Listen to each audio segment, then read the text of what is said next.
सभी को नमस्कार। 11वीं कक्षा आरोह भाग 1 काव्यखंड से हमने मीराबाई द्वारा रचित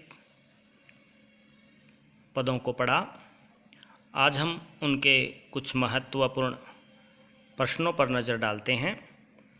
तो प्यारे बच्चों, आपने इनको लिखना है और याद करना है। मीरा जो श्री कृष्ण की आराधना करती है, उनको अपना पति मानती है, उसी से संबंधित प्रश्न पूछे जाते हैं। तो देखिए, सबसे पहले आप शुरू करेंगे। मीरा कृष्ण की उपासना किस रूप में करती है, वह रूप कैसा है? ये प्रश्न लिखेंगे। मीरा श्री कृष्ण को अपना सर्वस्व मानती है, यानी सब कुछ मानती है। वे स्वयं को उसकी दासी भी मानती हैं और श्री कृष्ण की उपासना एक समर्पिता पत्नी के रूप में करती हैं। आप लिख सकते हैं, मीरा के प्रभु सिर पर मुकुट, मोर मुकुट धारण करने वाले, मन को मोहने वाले रूपवान हैं। पंक्ति भी आप इसमें लिख सकते हैं। काव्य जो पदों से पंक्तियाँ उठाई जाती हैं, वो आप प्रश्न में भी लिख सकते हैं यदि उस प्रश्न से संबंधित है।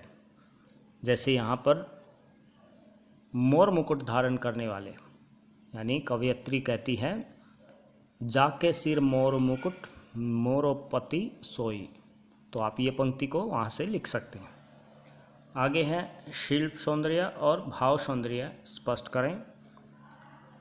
असवन जल सींची सींची प्रेम बेली बोई, अब त बेली फैली गई आनंद फल होई। इसको आपने इसके भाव को और शिल्प सौंदर्य को स्पष्ट करना है। भाव में आपने जो कवयित्री कहना चाहती है वो लिखना है। शिल्प सौंदर्य में इसकी भाषा, इसके व्याकरण संबंधी अंगों पर आपने प्रकाश डालना होता है। तो भाव सौंदर्य देखिए, ये पंक्तियाँ श्री कृष्ण भक्त कवयित्री मीराबाई द्वारा रचित हैं। इन पंक्तियों में मीरा की भक्ति अपनी चरम सीमा पर है।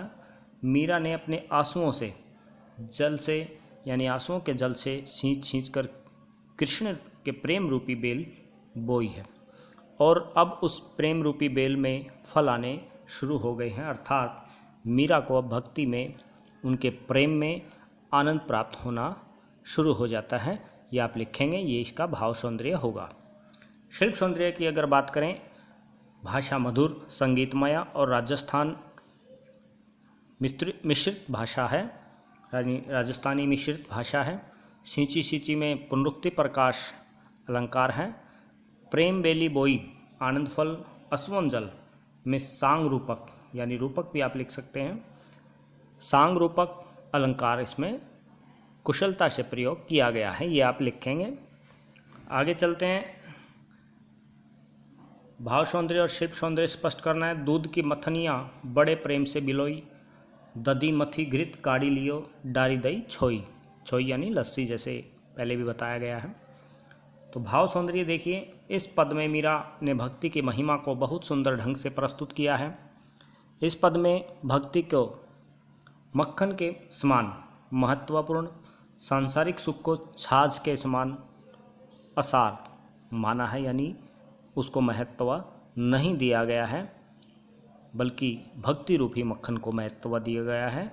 सांसारिक सुखों को छाछ यानी लस्सी के समान माना है, जो इतनी ज़रूरी नहीं होती। वह कहती हैं कि मैंने दूध की मथनियाँ को बड़े प्रेम से मथा है। मथना यानी दूध को जैसे बिलोया जाता है, मथ दिया जाता है। दही को मथ कर घी तो निकाल लिया है, छाछ को छोड़ दिया, यानी सांसारिक सुखों को त्याग दिया है। इस प्रकार इन पंक्तियों में मीराबाई संसार के तत्वों को ग्रहण करने और व्यर्थ की बातों को छोड़ देने के लिए कहती हैं। ये इसका भाव सौंदर्य होगा। मुख्य बात यहाँ पर की गई है।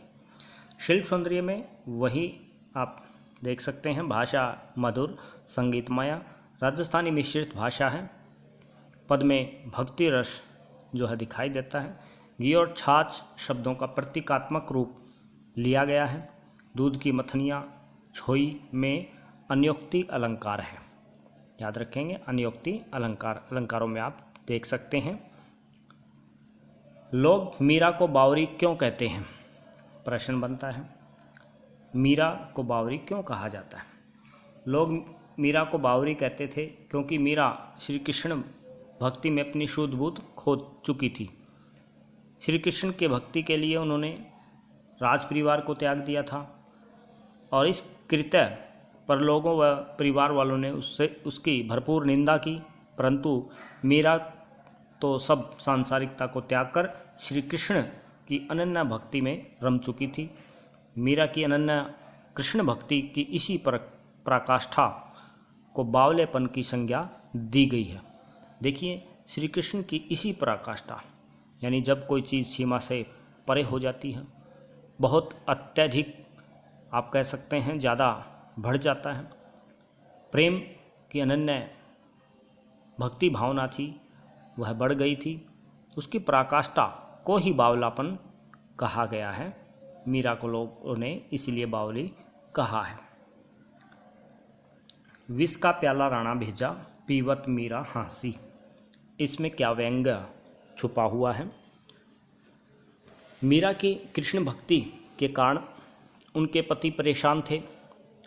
उन्हें अपने कुल की मर्यादा खतरे में मालूम पड़ती थी, क्योंकि मीरा आप जानते हैं कि साधु संतों के साथ रहकर खुश रहती थी, भक्ति भावना में डूबी रहती थी, भजन कीर्तन में लगी रहती थी, इसलिए लोग उनके निंदा करते थे। तो उनके पति को भी यह अच्छा नहीं लगता था। उन्होंने मीरा को मारने के लिए जहर का प्याला भेजा। मीरा ने हंसते हंसते उसे पी लिया, परंतु कृष्ण भक्ति के कारण जहर का असर मीरा पर नहीं पड़ता है। इस कारण यहाँ पर विरोधियों पर व्यंग्य किया गया है कि कुछ भी कोई क्यों न कर ले, ईश्वर भक्ति करने वालों का बाल विवाह का नहीं किया जा सकता। ये आप लिख सकते हैं। अगला प्रश्न देखिए, मीरा जगत को देखकर रोती क्यों है? क्यों रोती है? मीरा संसार में लोगों को मोह माया में जकड़े हुए देखकर रोती है। मीरा के अनुसार संसार के सुख दुख ये सब मिथ्या है। मिथ्या यानी झूठे हैं।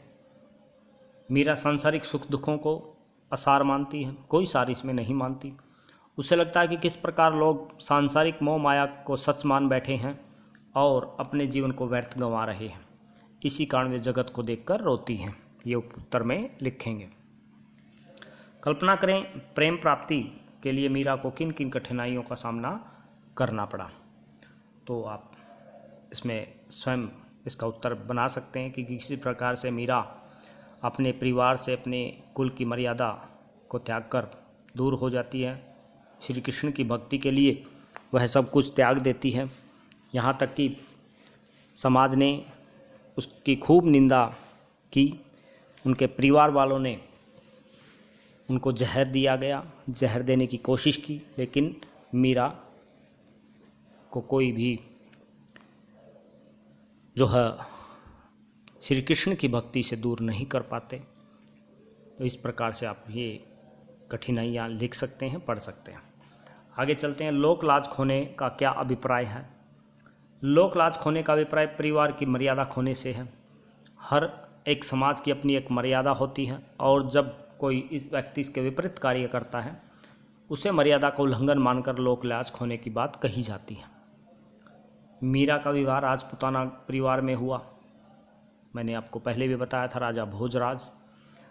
राज परिवार से संबंधित होने के कारण वहाँ महिलाओं को अनेक प्रथाओं का पालन करना होता था,